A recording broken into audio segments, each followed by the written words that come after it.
ጓደኞቼ ዛሬ ልቤ ውስጥ ስላለ አንድ ነገር ላናገራችሁ ፈልጋለሁ። ለደከሙት ተስፋን፣ ድካም ለሚሰማቸው ብርታትንና በአስቸጋሪ ጊዜያት ውስጥ ላሉት ደስታን ያመጣል ብዬ የማምነው ነገር ነው። እግዚአብሔር ሊባርካችሁ ሲል ስለምታዩት ምልክቶች ልነግራችሁ ፈልጋለሁ። ብዙ ጊዜ በአስቸጋሪ ወቅቶች ውስጥ እናልፋለን። በመጠበቅና እግዚአብሔር እንደረሳን በማሰብ እንጸልያለን፣ እንፈልገዋለን፣ በሮችን እናንኳኳለን። ግን ምንም እየተከሰተ ያለ አይመስልም። ሌሊቱ ይረዝማል፣ ሸክሙ ከባድ ነው እና ነገሮች መቼም ሊለወጡ አይችሉም ብለን ማሰብ እንጀምራለን። ግን አንድ ነገር ልነግራችሁ ፈልጋለሁ። እግዚአብሔር ታማኝ ነው። ቃል በገባ ጊዜ ቃሉን ይጠብቃል። ሲናገር ቃሉን ሁል ጊዜ ይፈጽማል እና በሕይወታችሁ የሆነን ነገር ሲጀምር አትጠራጠሩ፣ ይጨርሰዋል።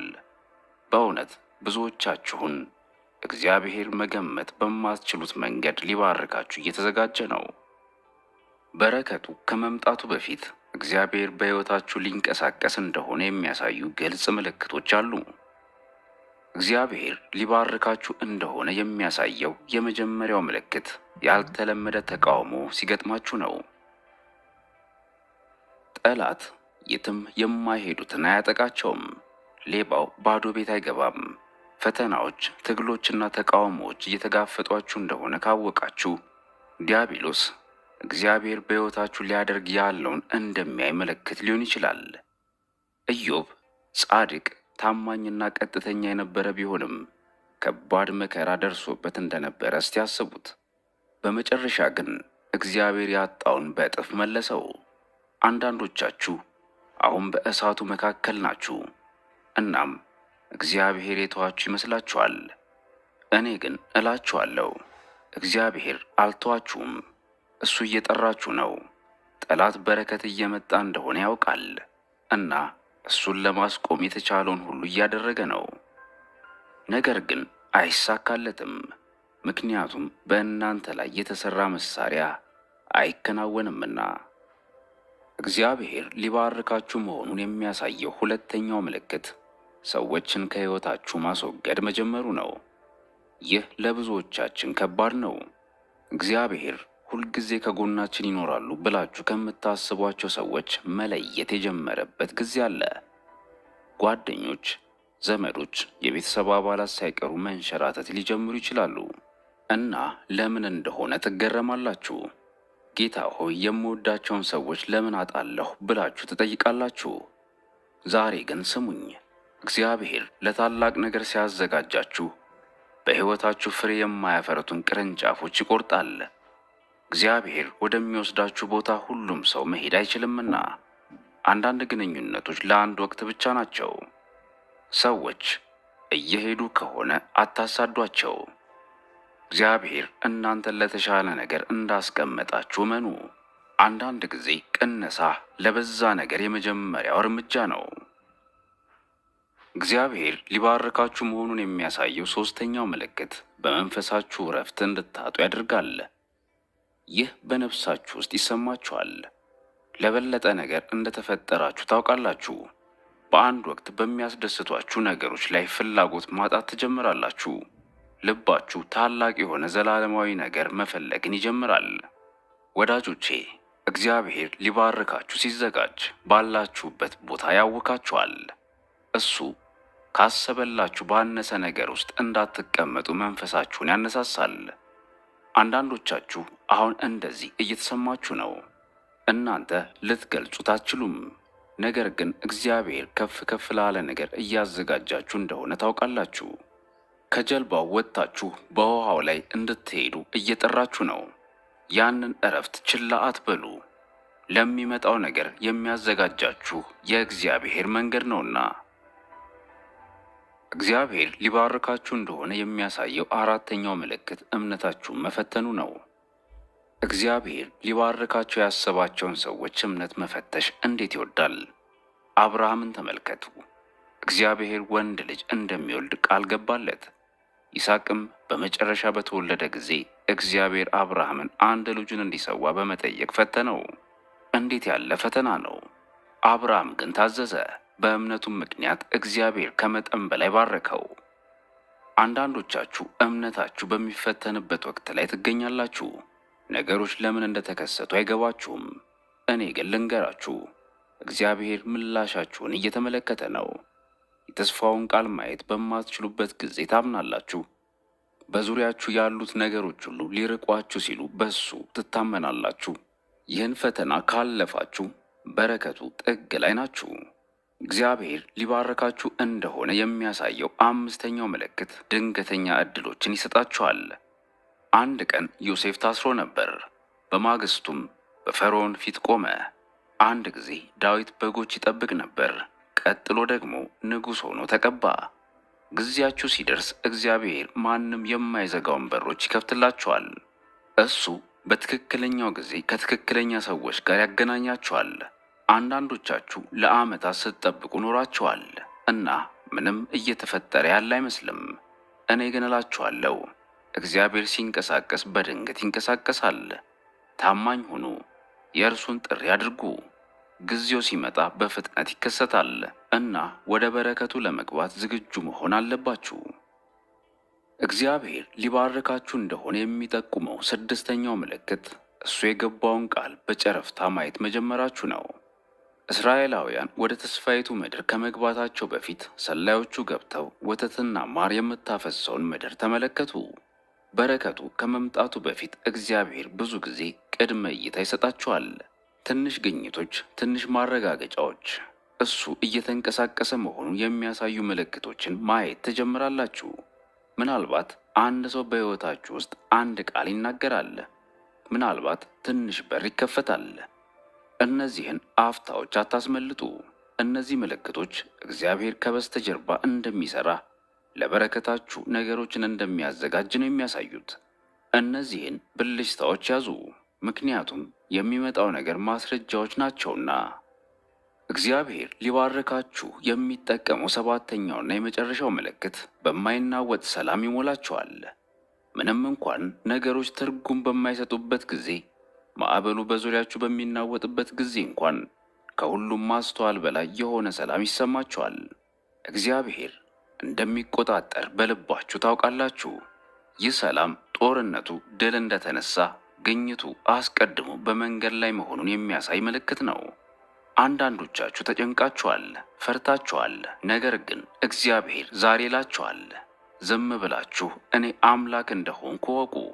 ያንን ሰላም ሲሰጣችሁ ምንም መንገድ የሌለበት የሚመስልበትን መንገድ ስላዘጋጀ ነው። ጓደኞቼ፣ እነዚህ ምልክቶች በሕይወታችሁ ውስጥ ታያላችሁ። ተቃውሞ፣ መለያየት፣ እረፍት ማጣት፣ ፈተና፣ ድንገተኛ ዕድሎች፣ የተስፋው ፍንጮችና የእግዚአብሔር ሰላም በልባችሁ ሲሞላ ታያላችሁ። ይህ ከሆነ ተዘጋጁ፣ ምክንያቱም እግዚአብሔር ያላችሁ ቦታ የማይበቃውን በረከት ሊያፈስ ነው። ተስፋ አትቁረጡ፣ በመልካም ሥራ አታክቱ። የእናንተ በረከት ከምታስቡት በላይ ቅርብ ነው። በጌታ ታመኑ፣ የገባውን ቃል አጥብቃችሁ ያዙ እና እሱ ከምትጠይቁት ወይም ከምትገምቱት ነገር በላይ ትልቅ ነገርን ሲያደርግ ተመልከቱ። ዛሬ የብዙ ልቦችን ጩኸት እሰማለሁ። የተሸከማችሁትን ሸክም፣ ያላችሁን ጥያቄዎች፣ ማለቂያ የሌላቸው የሚመስሉ ትግሎችን አይቻለሁ። አንዳንዶቻችሁ እግዚአብሔር መቼ እንደሚመልስ፣ መቼ እንደሚንቀሳቀስ፣ መቼ እንደሚመጣ እያሰባችሁ ለዓመታት እየጠበቃችሁ ነው። ጸልያችኋል፣ ጾማችኋል፣ በጌታ ፊት አልቅሳችኋል። ነገር ግን ምንም የሚለወጥ አይመስልም። ዛሬ ግን ስሙኝ፣ እግዚአብሔር ይዋሽ ዘንድ ሰው አይደለም፣ ይጸጸትም ዘንድ የሰው ልጅ አይደለም። ተናግሮ ከሆነ በእርግጥ ያመጣዋል። ላታዩት ትችላላችሁ፣ ላይሰማችሁ ይችላል። ነገር ግን በረከታችሁ ቀድሞውኑ በእንቅስቃሴ ላይ ነው። የተረሳችሁ የሚመስላችሁ አንዳንዶች አላችሁ። ዙሪያውን ትመለከታላችሁ። በተመሳሳይ ቦታ ላይ ቆማችሁ ሳለ ሁሉም ሰው ወደፊት የሚሄድ ይመስላችኋል። ሌሎች ሰዎች በሮች ሲከፈትላቸው ታያላችሁ እና አምላክ ሆይ ረሳኸኝ ብላችሁ ትገረማላችሁ። እኔ ግን ዛሬ እላችኋለሁ አልረሳችሁም። እግዚአብሔር እንዲህ ይላል፣ በእጄ መዳፍ ላይ ቀርጫችኋለሁ፣ ቅጥራችሁ ሁልጊዜ በፊቴ ነው ይላል።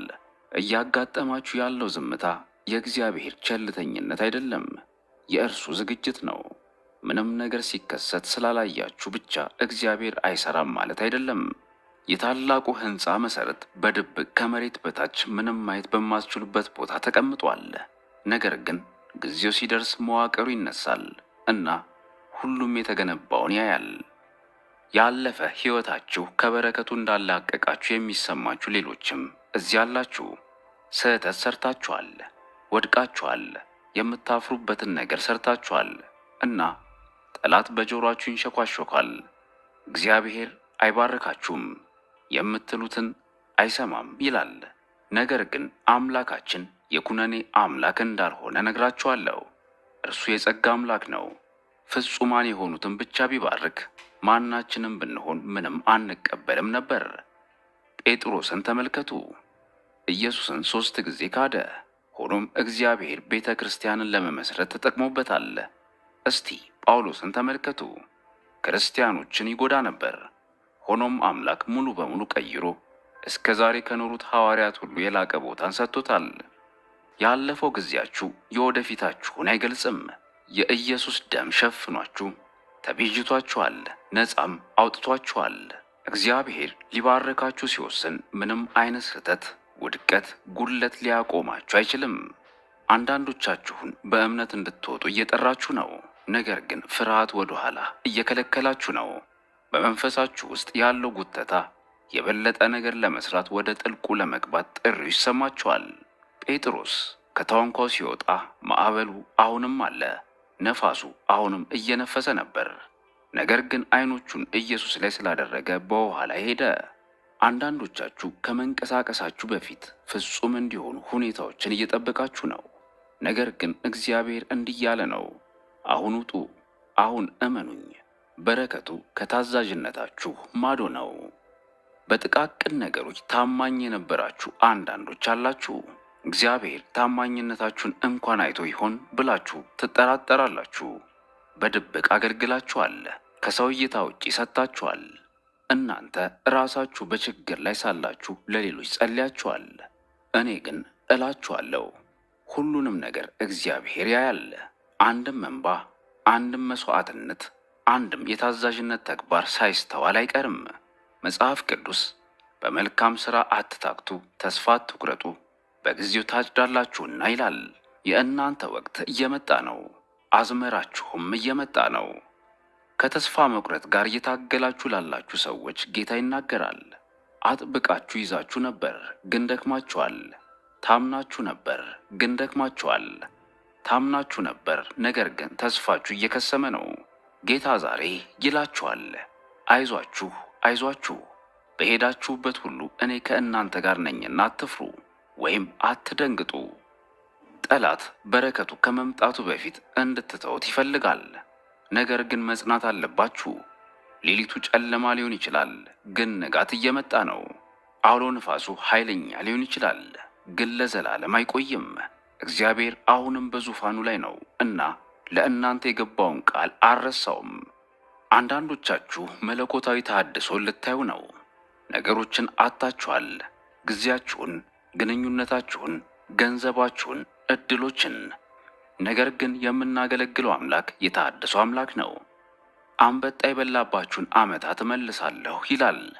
ለዘላለም ሄዷል ብላችሁ ያሰባችሁትን እግዚአብሔር በላቀ መጠን ሊመልስ ነው። ከእናንተ የተሰረቀውን እግዚአብሔር በ7 እጥፍ ሊመልስ ነው። በእንባ የዘራችሁ በደስታ ልታጭዱ የተቃረባችሁ አላችሁ።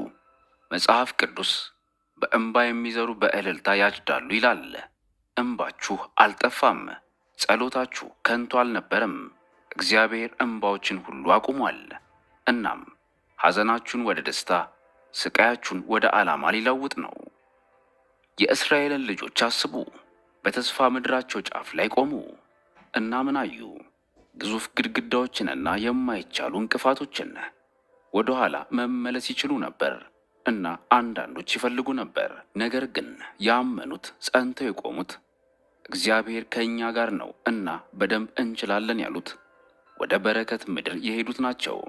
አንዳንዶቻችሁ እግዚአብሔር በገባው ቃል ጫፍ ላይ ቆማችሁ፣ ነገር ግን ተቃውሞውን፣ ትግሉን፣ ተራራውን ከፊታችሁ እያያችሁ ወደ ኋላ መመለስ አለብን እያላችሁ ነው። ግን ዛሬ ስሙኝ፣ ወደ ኋላ አትመለሱ። ጠላት እናንተን በጣም እየታገላችሁ ነው። ምክንያቱም በሌላ በኩል ያለውን ስለሚያውቅ ነው። ዕጣ ፋንታችሁን ይመለከታል። እግዚአብሔር ለእናንተ ባለው ነገር ውስጥ ከገባ በእናንተ ላይ ያለው ዕቅድ እንደሚፈርስ ያውቃል። ዛሬ በጣም ብዙ ሸክሞችን የተሸከሙ እዚያ አሉ። ያለፈውን የጸጸት ጊዜ የተሸከሙ፣ የመገለልን ሸክም የተሸከሙ፣ እንደዚሁም የፍርሃትን ሸክም የተሸከሙ። ጌታ ግን ይላችኋል፣ ልቀቁት፣ ይሂድ። ሁሉንም ነገር በራሳችሁ ለማወቅ መሞከራችሁን አቁሙ። ኢየሱስ ሸክማችሁ የከበደ ሁሉ ወደ እኔ ኑ፣ እኔም አሳርፋችኋለሁ ብሏል። አንዳንዶቻችሁ ስትጋደሉ፣ ስትገፉ ኖራችኋል፣ እናም ደክማችኋል። ዛሬ ግን ስሙኝ፣ የጌታ በረከት በመጋደል አይመጣም፣ እጅ በመስጠት ነው የሚመጣው። በለቀቃችሁት ቅስፈት፣ ሙሉ በሙሉ እሱን ባመናችሁት ቅስፈት፣ መቆጣጠሪያችሁን ባላላችሁበት ቅስፈትና እግዚአብሔር ሆይ መንገዴን ያዝ ስትሉ ነገሮች መለወጥ የሚጀምሩበት ጊዜ ነው። አንዳንዶቻችሁ ጸልያችሁባቸው እንኳን ወደማታውቋቸው ዕድሎች ልትገቡ ነው። ያላንኳኳችኋቸው በሮች በድንገት ይከፈታሉ። ይረዱናል ብላችሁ የማትጠብቋቸው ሰዎች ከጎናችሁ ይሆናሉ። መለኮታዊ ግንኙነቶች ይፈጠራሉ። እናም በራሳችሁ ጥንካሬ ሳይሆን በችሎታችሁ ሳይሆን በእግዚአብሔር እጅ እንደሆነ ታውቃላችሁ።